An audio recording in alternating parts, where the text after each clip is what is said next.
하나님의 말씀 같이 보겠습니다. 에베소서 2장 1절에서 8절에 기록되는 말씀입니다. 에베소서 2장 1절에서 8절 말씀 우리 한 목소리 같이 봉독하실까요? 시작.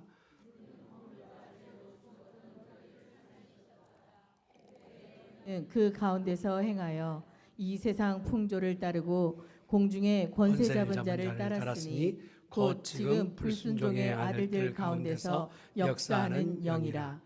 전에는 우리도 다 그 가운데서 우리 육체의 욕심을 따라 지내며 육체와 마음에 원하는 것을 하여 다른 이들과 같이 본질상 진노의 자녀이었더니 긍휼이 풍성하신 하나님이 우리를 사랑하신 그 큰 사랑을 인하여 허물로 죽은 우리를 그리스도와 함께 살리셨고 너희는 은혜로 구원을 받은 것이라. 또 함께 일으키사 그리스도 예수 안에서 함께 하늘에 앉히시니 이는 그리스도 예수 안에서 우리에게 자비하심으로써 그 은혜의 지극히 풍성함을 오는 여러 세대에 나타내려 하심이라. 너희는 그 은혜에 의하여 믿음으로 말미암아 구원을 받았으니 이것은 너희에게서 난 것이 아니요 하나님의 선물이라. 아멘. 할렐루야. 한번 따라하겠습니다. 하나님의 뜻으로 채웁시다. 옆에 있는 분한테 웃으면서 하나님의 뜻으로 채웁시다. 우리나라 속담에 은혜는 물에 새기고 원수는 돌에 새긴다는 말이 있죠. 받은 은혜가 있는데 그것은 쉽게 잊어버리고 감정적 어그러져 있는 것은 새겨두고 절대 잊지 않는다라는 표현일 것 같아요. 로마의 철학자 세네카, 더 유명한 것은 네로 황제의 스승이었던 세네카가 은혜를 감사함으로 받는 사람은 이미 모든 그 빚의 처음 것은 먼저 갚아가고 있다라고 했던 말이 맞는 것 같아요. 우리가 하나님 앞에서 은혜를 받고 또 그 은혜를 누려가는 것, 이건 믿는 사람들의 응당한 모습인데 잊어버릴 때가 많단 말이에요. 사람들 가운데서 서로 얘기할 때 내가 이 은혜는 평생 잊지 않겠습니다 말은 하잖아요. 그러나 세월이 무색하게 얼마 있지 않아서 잊는 것은 고사하고라도 감정이 어그러져 있으면 원수지간이 되는 경우도 있어요. 이 시대의 탁월한 영성학자였던 필립 얀시가 세대의 가장 시대의 마지막 최고의 단어는 뭐냐라고 했을 때 은혜라고 얘기했어요. 은혜는 우리 시대의 가장 높은 품격 있는 단어. 왜 그런가 했더니 물 한 방울이라는 작은 물방울에도 그 안에 해를 품기도 하고 물 작은 방울 하나에도 꽃을 안기도 하고 또한 하늘의 부분도 그 작은 물방울 안에 품을 수 있는 걸 보면 은혜라는 단어 안에 구원이 들어있고 은혜라는 그 단어 안에는 즐거움과 기쁨이 들어있고 내 인생의 모든 대소사가 그 안에 은혜라는 단어 안에 들어있기 때문에 이 은혜라는 단어 자체는 지상에서 지금 사용하고 있는 단어 중에 최고의 품격이요 가장 중요한 단어가 아닌가 싶습니다. 많은 사람들이 안식을 찾고 무엇인가 평안함을 찾지만 그 안에 완주하지 못하고 그의 안식을 누리지 못하는 경우가 너무나 많아요. 그러나 필립 얀시가 얘기했던 것처럼 믿음의 닻을 내리게 할 만한 것이 은혜라면 그곳에다가 은혜의 땅에다가 내 믿음의 닻을 내리고 영원히 기쁨으로 살리라 하는 그 얘기는 우리가 앞으로 가져가야 될 아주 신앙의 귀한 구절이 아닌가 싶습니다. 은혜라는 단어 원 의미 안에는요 카리스, 헬라어 단어는 카리스라는 뜻인데 이걸 조금 더 근원적인 단어로 찾아가 보면 기쁨과 즐거움이란 뜻이에요. 카리스라는 의미가 즐거움과 기쁨인데 기쁨과 즐거움을 찾기 위해서 세상에 많은 사람들은 이리 헤매이고 저리 찾아 나선단 말이에요. 여러분 조금이라도 즐겁고 싶고 조금이라도 좀 기뻐 보고 싶잖아요. 그래서 의지하고 찾는 것이 돈이 조금 있으면 즐겁고 기쁘잖아요.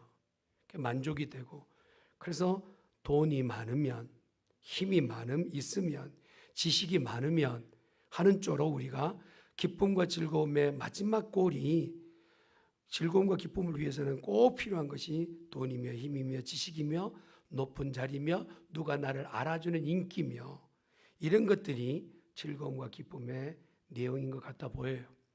그러나 조금만 생각해 보면 여러분 형제지간에도 돈 때문에 살인나고 부모를 두 번 다시 보지 않는 가정들도 돈 때문에 일어나요. 어느 때는 돈 하다가 돈의 노예가 돼서 하지 말아야 될 행동들만 찾아 하는 일들 보고 막다른 골목에서는 기쁨과 즐거움이 아닌 인생의 가장 쓰디쓴 나날을 보내는 사람이 쉽게 찾아볼 수 있어요. 힘이 있으면 내게 기쁨과 즐거움이라고 생각해서 힘을 쌓아 올리죠.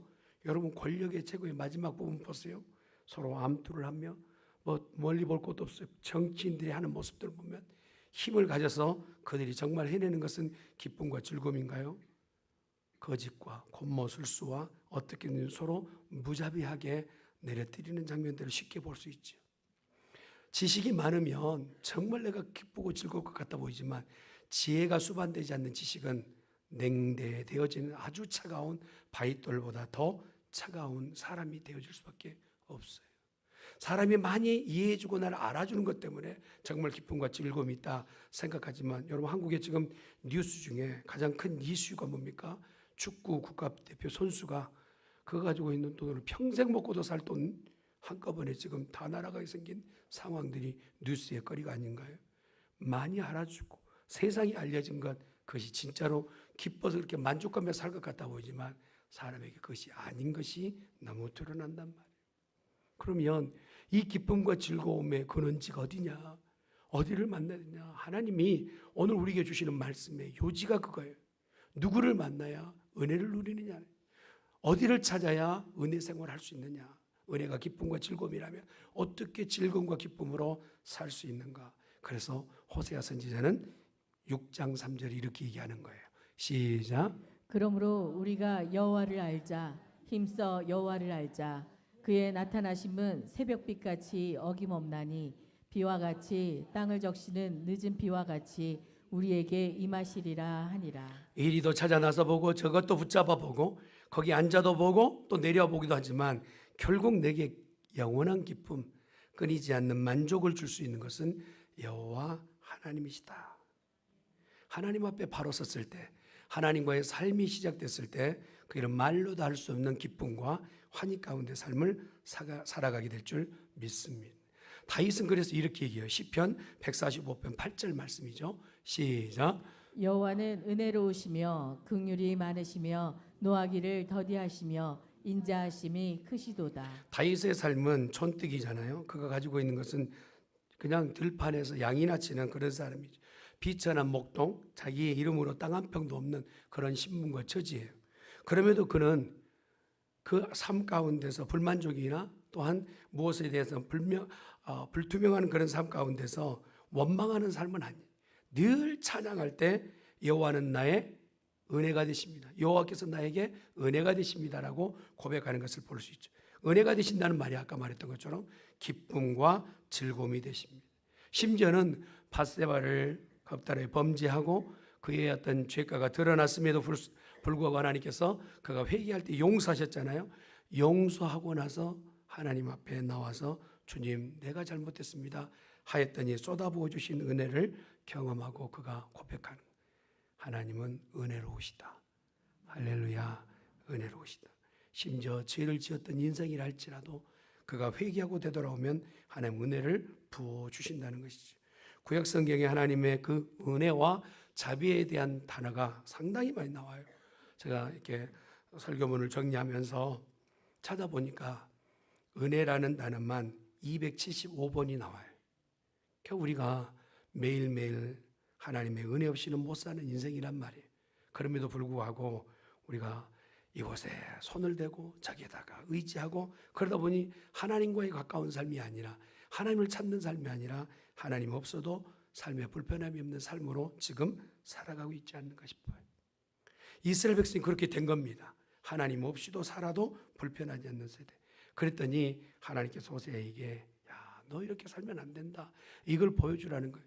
여러분 호세아에게 이 신부감을 소개했는데 신부가 시집 와가지고 한 번씩 그냥 툭 하면 집 나가는 거예요. 그 집 나갔다가 되돌아올 때는 애기 하나를 안고 들어오는 거예요.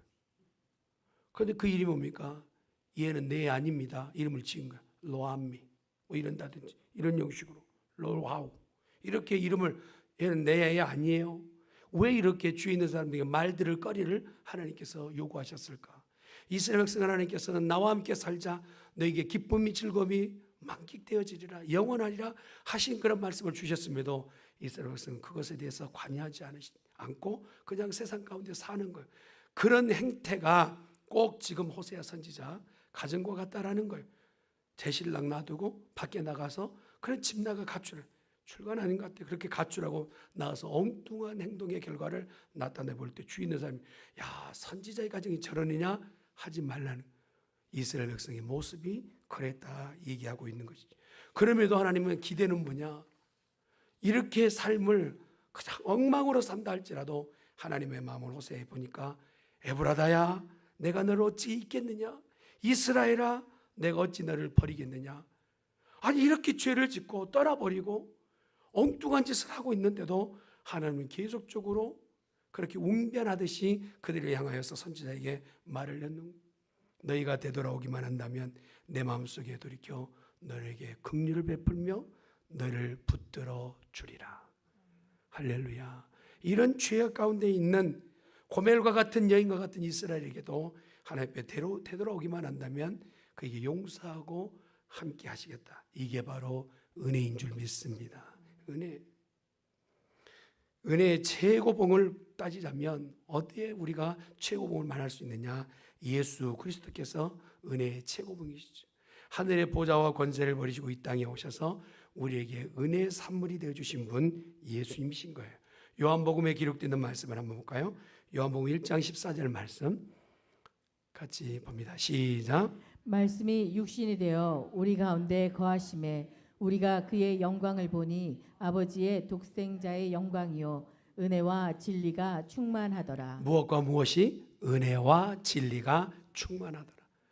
애초에 하나님께로부터 은혜가 시작됐어요. 하나님을 만나야 기쁨과 즐거움이 넘쳐나요. 그런데 그 모든 것에 아예 집결지가 하나 생겼어요. 집결인이 생겼어요. 그게 바로 예수 그리스도인 거예요. 예수 그리스도 안에 있기만 하면 세상에 누리지 못하는 기쁨과 즐거움을 만끽하게 된다는 거예요. 예수님을 바로 믿기만 하면 기쁨이 넘친다. 저는 우리 중앙교회가 그런 기쁨과 즐거움이 연이어지길 계속 주님의 이름으로 축원합니다. 즐거운 기쁨. 세상에서 누릴 수 없는 즐거운 말입니다. 그걸 주님이 우리에게 말씀하고 계시죠. 하늘의 보좌를 버리시고 육신의 모습을 입었다. 이건 쉬운 일이 아니죠. 무엇을 위한 것인가? 우리에게 은혜를 주시려고 그렇다는 거예요. 요한복음에 기록되는 말씀에 꼭 기록된 것처럼 그래요. 그러나 관점이 율법은 모세로부터 말미되었다. 그러나 은혜는 예수로 말미했다라고 얘기해요. 여러분 1장 17절 말씀을 같이 볼까요? 시작. 율법은 모세로 말미암아 주어진 것이요 은혜와 진리는 예수 그리스도로 말미암아 온 것이라. 여러분 사람이 누군가에게 바라볼 때 관점이 어떤 관점으로 보느냐 이게 굉장히 중요하잖아요. 은혜의 관점으로 보면 모든 것이 용납이 되고 용서가 돼요. 그런데 율법의 관점으로 바라보면 용서가 안 되는 거예요. 하나님 우리에게 은혜를 베푸신다는 건 뭐냐? 예전 구약에는 율법을 우리에게 주셨어요. 그걸 지킬 수 있는 능력조차 없어요. 그러니 하나님께서 이제 등 돌리고 너 다시 안 보겠다 그렇게 하셔야 정당한데 하나님 지키지 못한 그들에게 은혜를 더 부으셔서 야 너희가 못 지킨 걸 알겠다. 아예 이제는 너희가 율법을 지켜서 구원을 받는 게 아니라 예수님이 이 땅 가운데 행하여 주신 그것 때문에 은혜로 구원받게 해주리라 하신 거예요. 그리고 오늘 우리가 구원받은 것은 율법의 행위 무엇을 이루어서 무엇을 성취해서 구원받은 것이 아니라 예수님이 이미 우리를 위해 행하여 주신 그것 때문에 우리가 구원받은 줄 믿습니다. 오늘 시작할 때 에베소서 2장 1절부터 3절의 말씀을 곰곰이 보세요. 같이 한번 볼까요? 시작. 그는 허물과 죄로 죽었던 너희를 살리셨도다. 그때 너희는 그 가운데서 행하여 이 세상 풍조를 따르고 공중의 권세 잡은 자를 따랐으니 곧 지금 불순종의 아들들 가운데서 역사하는 영이라. 전에는 우리도 다 그 가운데서 우리 육체의 욕심을 따라 지내며 육체와 마음에 원하는 것을 하여 다른 이들과 같이 본질상 진노의 자녀이었더니 허물과 죄로 죽었다. 여러분 하나님의 말씀이면 좀 은혜되는 얘기만 하시면 좋잖아요. 복 받아라 복 받아라 이런 얘기만 하시면 좋은데 좀 우리에게 마음에 참 부담스러운 얘기, 너희는 죽었다라는 부분으로 지금 시작해요. 왜 죽었는가? 하나님과의 관계가 끊어졌다라는 거예요. 왜? 육체의 욕심에 따라서 그냥 그렇게 자기 하고 싶은 대로 살아갔다라는 거예요. 공중의 관세 잡은 자가 마라에 일러주는 대로 그렇게 세상을 내 마음대로 살았어요. 그런 삶이 예수 믿기 전에 삶이었단 말이에요. 허물과 죄로 죽었던 우리들, 공중의 권세 잡은 자의 말만 따랐던 우리들에게, 순종보다는 불순종이 가까웠던 우리들에게 이런 진노의 자녀 가운데 있었던 하나님, 어떻게 해야 될까요? 우리 어떻게 관점을 보셔야 될까요? 율법의 잣대로 되면 결국 죽일 수밖에 없어요. 그런데도 우리를 죽이심이 아니라 은혜로 우리를 구원하여 주셨다라는 거예요. 4절과 5절이 그 말씀이에요. 시작. 긍휼이 풍성하신 하나님이 우리를 사랑하신 그 큰 사랑을 인하여 허물로 죽은 우리를 그리스도와 함께 살리셨고 너희는 은혜로 구원을 받은 것이니라. 아멘. 이런 말씀이 조금 이해되려면 예화가 필요하잖아요. 집에 불이 났어요.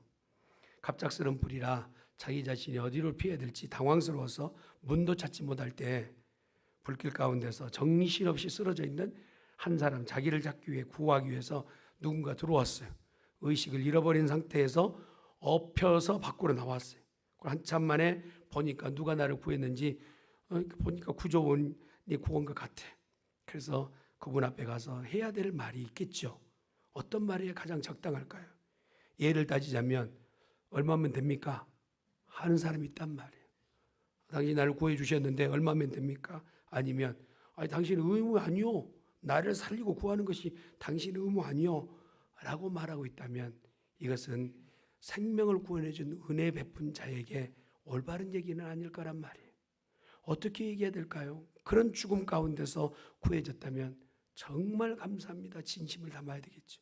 그리고 나는 이제 남은 삶이 덤이 되었으니 또 다른 사람에게 영향력을 미치며 살겠습니다 하는 모습이어야 되지 않겠느냐는. 여러분 우리의 처지가 그랬어요.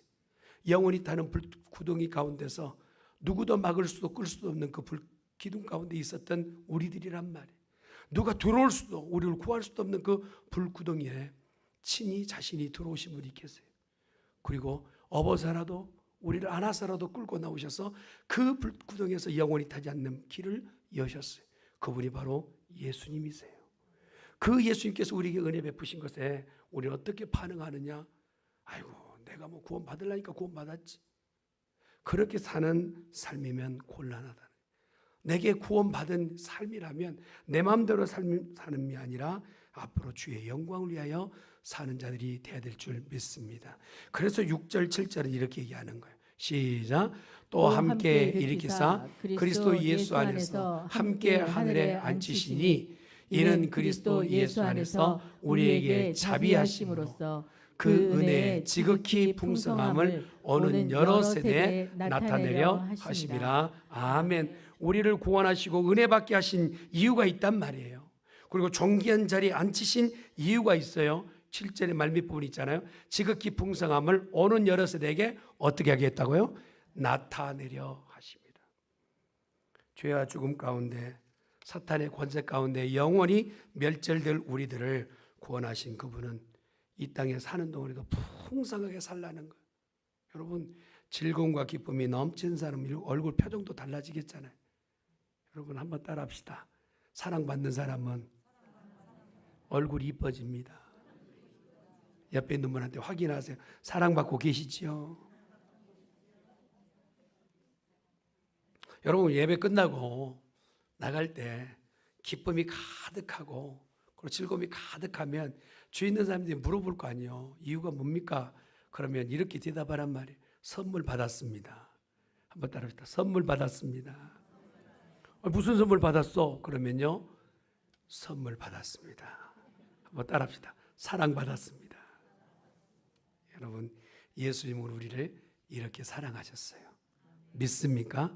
사랑받은 사람의 삶의 표현이 즐거움과 기쁨이어야 돼. 예배 이후에 우리의 삶이 누군가가 그 구원의 감격에 대한 이유를 물었을 때 나 예수 믿고 구원받았다고, 나 예수 믿고 평안해졌다고, 나 예수 믿고 은혜 생활한다고 말할 수 있는 우리들이 돼야 돼.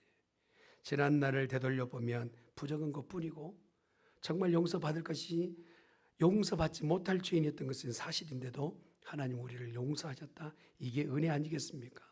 신앙에서 가장 신약 성경에서 가장 은혜스러운 그 예화 중에 하나가 뭡니까? 탕자의 비유예요. 둘째 아들이 집 나갔어요. 이건 출가는 아닌 것 같아요. 아버지의 마음은 아직도 애태운 거 보니까 가출이 맞아요. 가출하였던 아들이 거기서 다 그냥 흥청망청 세월을 다 보내고 되돌아와요. 근데 아버지는 그때까지 아들 그 뒷모습 마지막 자락에 되돌아올 것을 기대하고 기다리고 있었던 아버지였어요. 그리고 상가가 아직 먼데 다 망하고 다 없이 하고 엉망이 되었던 아들이 데려왔을 때 아버지가 하였던 표현이 있어요. 누가복음 15장 20절 말씀. 시작. 이에 일어나서 아버지께로 돌아가니라. 아직도 거리가 먼데 아버지가 그를 보고 측은히 여겨 달려가 목을 안고 입을 맞추니. 여러분, 아버지만이 할 수 있는 일 아니겠어요? 사랑하는 이만이 할 수 있는 일. 다 자기 것을 합의하고 되돌아왔을 때 무슨 염치로 왔냐 하면서 야단칠 수 있을 터인데 아버지는 그렇지 않냐고 끌어안고 또한 가락지를 끼우며 잔치를 베풀며 그를 환영했다라는 거예요. 이게 바로 은혜입니다. 할렐루야. 사랑하는 성도 여러분, 우리가 교회에 들어올 때 천부의 아버지께서는 우리를 이렇게 환영하고 계신단 말이에요. 세상 가운데 실패하고 좌절되기도 하고 해봐도 잘 안 되는 일들이 있잖아요. 매번 홈런을 날립니까? 매번 골을 넣습니까? 그렇지 않은데도 하나님께서는 우리가 들어올 때마다 끌어안으시고 환영하시고 잘 왔다 하시는 은혜를 베푸시는 분인 줄 믿습니다. 여러분, 율법이라는 이 단어 가운데서 죄인이 항상 따라붙어요. 그래서 유진 피터슨이 썼던 유명한 신학자에 대한 비교에 대한 부분이 두 사람에 대해서 비교해요. 여러분 잘 아시는 어거스틴 들어보셨죠? 어거스틴에 대한 부분과 그때 당시 같이 살았던 펠라기우스라고 하는 사람이에요. 근데 한쪽 어거스틴은 우리가 잘 아는 것처럼 세상 망난 막 살았던 인생이 어디 가도 저런 망나니가 있냐 할 정도로 어머니한테도 함부로 하고 그랬던 정말 인생, 저 사람이 사람 될까 할 만한 그런 인생이 바로 어거스틴이었어요. 근데 하나님께서 그에게 은혜를 베푸셔서 그가 주님 앞에 되돌아왔어요. 세인트 어거스틴이 된 겁니다. 성자가. 근데 다른 부분에서 펠라기우스는 정말 어릴 때 태어났을 때부터 모태신앙이에요. 여러분 모태신앙 뭐가 모태인지 알죠? 예, 모태요 그런데요. 근데 어릴 때부터 믿음의 밖으로 떠나본 적이 없어요. 늘 교회 안에서 교회 오빠였고 늘 교회에서 충실했던 사람이. 그러니까 착각하는 거예요. 인생은 태어날 때부터 죄가 없더라. 나를 보니까 죄가 왜 원래 없어요. 나 보세요. 나 죄 없어요. 이렇게 가르치기 시작하는 거예요. 한쪽은 나 같은 죄인 없습니다 하는 어거스틴이 합니다. 한쪽은 펠라기우스처럼 나는요 원래부터 죄가 없는 사람이요 하며 가르치다 보니까 죄가 없다라고 이것을 등식을 만들려고 보니까 예수님이 이 땅에 오실 필요가 없는 거예요. 죄가 없으니 예수님이 올 필요도 없고 죄가 없으니 십자가에 못 박혀 죽으실 필요도 없고 부활하실 필요가 없는 거예요.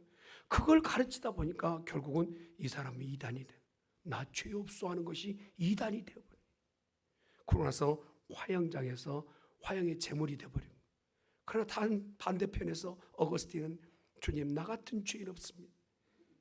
이런 불황당이 없습니다 하면서 늘 고백하였던 그런요. 우리가 기독교 필독서인 바로 어거스틴의 참회록을 기록하기에 이르게 되었다는. 인생은요 죄 가운데 있지만 하나님 우리를 용서하셔서 이 자리에 있게 된 줄 믿습니다. 죄 없어서 여기 앉히신 게 아니란 말이에요. 죄가 있으나 그의 죄를 가리시고 예수의 피로 우리를 여기 앉히신 그것을 은혜라 말한다는 거예요. 한 여인을 잡아놓고 사람들이요 족을 쳐요. 근데 아마 이게 의도가 있었던 것 같아요. 여러분 간음의 현장은 이거 붙잡기 쉽지 않잖아요. 누군가가 감시 카메라를 했다가 그 자리를 한꺼번에 캐치하지 않으면 쉽지 않아요. 그래서 잠언은 얘기하지 않습니까? 남녀가 불륜하는 것은 배가 물 위에 지나간 뒤에 흔적 없는 것과 같다라고 얘기하잖아요. 그럴 때 그 현장을 잡기 쉽지 않아요. 그런데 아예 그냥 이 탐정 수사처럼 노리고, 그래서 가늠하던 여인을 잡아다가 지금 돌을 던질 때 예수님에게 묻는 거예요. 이 여인의 죄가 이렇게 극악무도한데 어떻게 하기를 원합니까? 예수님이 조용히 바닥에다가 무엇을 쓰셨다고 그래요. 근데 뭘 쓰셨는지는 알지 못하지만 신학자들이 대략적으로 그런 얘기를 하더라고. 가장 가까이 있는 사람들 얼굴도 안 보고 이름을 쓰는 거예요. 예를 들자면 여러분들에 가면 좀 시험 드니까 제 이름만 쓸게요. 이민철. 그러고 나서 옆에다가 크게 죄목을 쓰는 거예요. 누구 숨겨놓고 나만 아는 죄에 대해서 이름을 써가 하셨던 것 같아요. 그러니까요, 들고 있던 돌이 다 떨어지는 거예요. 기적 아닙니까? 죽이려고 돌 들고 있는데 돌을 떨어뜨렸던 무엇인가 기록되고 있단 말이에요. 나도 죽어야 되는 자리예요. 그런데 주님이 그걸 기록하고 일어나서 하신 말씀 있잖아요. 너희 중에 죄 없는 자가 치라 하는 말씀에 다 등 돌려 되돌아갔다. 여러분, 이 현장이 이 여인이 평생을 두고 잊지 못할 은혜의 자리였단 말이에요. 아멘. 여러분, 우리에게도 마찬가지. 주님이 우리 앞에 은혜를 베풀지 않았다면 마귀가 들고 있는 그 고통의 사슬, 그 창날을 우리에게 던졌을 거예요. 그러나 주님이 막아서시며 얘 죄는 내가 대신했어, 그러니 더 이상 건드리지 마 하시는 거예요. 그러면서 주셨던 말씀이면 이 여인에게 다 주위에 있는 사람들이 떠나갔을 때 예수님이 여인에게 조용히 말씀하십니다. 뭐라고 말씀하셨는가? 가서 밥 먹을까? 이란 말 아니에요. 뭐라고 말씀하세요? 따라합시다. 가서 다시는 이와 같은 일을 하지 말라. 내가 이번엔 용서했다. 그러니 똑같은 범죄를 똑같이 행하지는 말라 말씀하십니다. 우리에게 은혜를 주셨을 때는 분명한 목적과 방법이 있어요. 여러분, 율법의 렌즈를 끼고 사람을 쳐다보면요, 용서받을 수 있는 사람 하나도 없어요. 그러나 은혜의 렌즈를 가지고 끼워보면 모두가 하나님이 사랑하는 사람들이에요. 맞습니까? 도스토옙스키가 얘기했던 말이 있잖아요. 한 사람을 사랑한다는 것은 무엇일까? 그 사람을 하나님의 의도하신 눈으로 바라본다는 거예요. 율법의 렌즈를 끼고 저 사람 뭐가 문제야? 저 사람 뭐가 문제야? 이러고 있으면 나중에는 나도 그 손가락질의 대상이 된단 말이에요. 그러나 은혜의 렌즈를 끼고 쳐다보면 그 사람을 위해서 하나님의 사랑을 베푸셨다. 이 관점으로 주위를 바라본 우리들이 돼야 될 줄 믿습니다. 그래서 우리는요, 프랑스 철학자였던 시몬스 베이유가 말했던 것처럼 이런 얘기는 중력과 은총이라는 게, 중력은요 자기 중심적으로 끌어당기는 거예요. 모든 것이 끌어당기고 빨아당기는 내 중심으로, 내가 필요하니까 그렇게 사는 삶이 바로 중력 중심적 삶이라면, 은총 중심이고 은혜 중심인 삶은 내가 가지고 있는 것을 내어놓고 베푸는 삶을 사는 것입니다. 저는 우리 중앙교회 성도들이 은혜 생활할 수 있기를 예수님이 축원합니다. 내가만 잡아당기고 끌어당기는 그런 인생이 아니라 베풀어 내게 베푸신 은혜가 내게서 끝나는 게 아니라 또 다른 사람에게 흘러갈 수 있는 이 은혜, 오늘 우리 주님이 원하시는 것인 줄 믿습니다. 한 인생을 자기의 관점으로 살아낸 사람이 있어요. 그 사람의 사업은 무역상이었어요. 근데 무역상이 이상해요. 야비한 무역상, 노예를 잡아다가 파는 무역상이, 그 이름 여러분 잘 들어보셨을 거예요. 존 뉴턴이 아프리카에 가서 사람들을 잡아다가 영국에다 팔아 넘기는 일이 그의 본업이었어요. 그런데 풍랑을 만나서 그냥 바다에 가라앉은 동안에 하나님의 은혜를 경험한, 하나님께서 살릴까 말까 고민도 하지 않으시고 빠져가는 것을 살려내셨어요. 그러고 나서 이 존 뉴턴이 깨달은 거예요. 야, 인생 이렇게 살면 안 되겠구나. 나를 살려주신 하나님의 그 원하심이 무엇인지 봐야 되겠구나 하면서 그가 남은 인생은요, 노예 무역상이 아니라 그가 가는 곳곳마다 복음을 전하는 목회자가 된 거예요. 할렐루야. 그래서 우리가 잘 아는 찬양 있잖아. Amazing Grace, 그 수많은 사람에게 들렸을 때 은혜가 봇물 터지듯이 심령 가운데 흘러나오는 자기의 신앙이 은혜를 경험했기에 그 은혜가 막히지 않고 또 다른 자에게 흘러가게끔 만들어내는 곡을 쓰고 불리게 했다는 거예요. 나 같은 죄인 살리신 주 은혜 놀라워 은혜인 줄 믿습니다. 나 같은 죄인을 살리신 그분의 은혜. 우리는요 잠깐 내 생활에 불편한 것 때문에 하나님의 은혜를 놓칠 때가 많아요. 루즈벨트 대통령이 심한 근시였다고 그래요. 그러니까 안경이 2개가 항상 준비됐다고. 멀리도 봐야 되고 가까이도 봐야 되니까 얼마나 불편했어요. 여기 우리 교회 성도들 가운데서도 이렇게 시력이 안 좋고 또 안과 부분에 문제가 있는 분들도 계시는데 계속 기도하고 있습니다. 그런데 이 안경을 늘 이렇게 끼다 보니까 마음에 불평이 하나님, 왜 이렇게 나의 눈을 시력을 이렇게 만드셨습니까? 하는데 이제 그가 연설 중에 슈랭크라고 하는 청년이 쏜 타날의 왼쪽 가슴에 박혔어요. 그러니까 총을 맞게 된 거예요. 그래서 쓰러져서 죽어야 되잖아요. 왼쪽 가슴이니까. 그런데 놀라운 것이 왼쪽 가슴 속 포켓에 뭐가 있느냐? 안경칩이 새로 만든 게 있었어요. 총알이 피해갔다라는. 그러면서 그가 말했던 말이 놀라워요. 하나님, 이제껏 불평과 원망이었는데 나를 살리시기 위해서 이제껏 나에게 이런 시간을 주셨군요. 할렐루야. 은혜는요 깨달을 때 내 것이 되는 거예요. 여러분이 오늘 이 시간 은혜 되기를 예수님 축원합니다. 은혜 받았습니까? 여러분 은혜를 누리세요. 받은 데서 끝내지 말고 내가 누리고 또 다른 사람에게 흘려보내는 성도가 되어야 된다는 것이. 그래서 오늘 8절의 말씀 이렇게 얘기해요. 8절 말씀 볼까요? 시작. 너희는 그 은혜에 의하여 믿음으로 말미암아 구원을 받았으니 이것은 너희에게서 난 것이 아니요 하나님의 선물이라. 누가 나에게 선물을 줬단 말이에요. 근데 그 선물을 딱 받자마자 얼마면 됩니까? 이렇게 말한단 말이에요. 그 얼마나 지금 서로 불편해지겠어요. 선물은요 그냥 감사함으로 받는 거예요. 구원이 그렇게 된 줄 믿습니다. 여러분 오늘 선물 다 받아가시길 바랍니다. 할렐루야. 선물 받았어요? 또 가면서 그래요. 뭘 받았지? 그러지 말고 선물 받았어요. 구원입니다. 구원. 그런데 왜 우리에게 이 구원을 주셨을까? 요한복음 3장 16절 말씀 보세요. 하나님이 세상을 이처럼 사랑하사 독생자를 주셨다고 말씀하세요. 이는 멸망치 않고 영생을 얻게 하려. 그러면서 우리에게 주신 말씀 다음 절 한번 볼까요? 시작. 그들을 주신 내 아버지는 만물보다 크심에 아무도 아버지 손 안에서 빼앗을 수 없는. 내가 한번 은혜 주는 자는 누구도 빼앗을 수 없다. 할렐루야.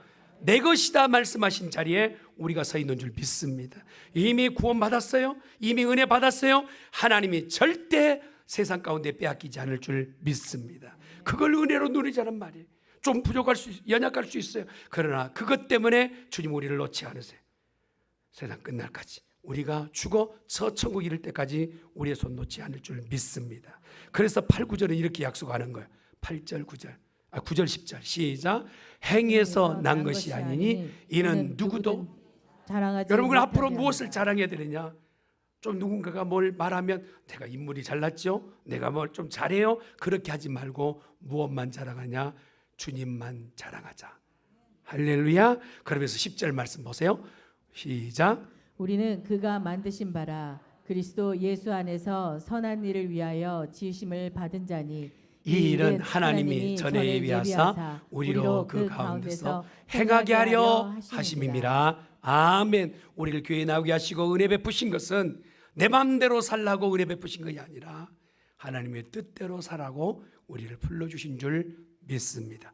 이게 은혜요. 우리 중앙교회 은혜 많이 받는 성도 되기를 예수님의 이름으로 축원합니다. 기도하십시다.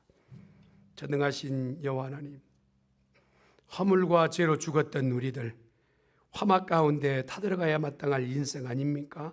누가 보아도 누구에게 사랑받고 기원받는 것보다 말 듣는 것이 우리 인생이라 관계가 어그러지고 나 자신이 못마땅할 때가 너무 많아 무엇을 붙잡아야 내가 기쁨이 되겠다 찾아가 보아도 기쁨보다는 오히려 더 인생의 나락으로 떨어졌던 모든 모습들 주님 뒤로 하고 오늘 주신 말씀 붙잡고 은혜 생활하기를 원합니다.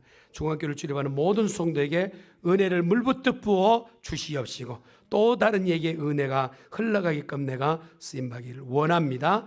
주여 도와 주시옵소서. 감사하고 예수님의 이름으로 기도드리옵나이다. 아멘.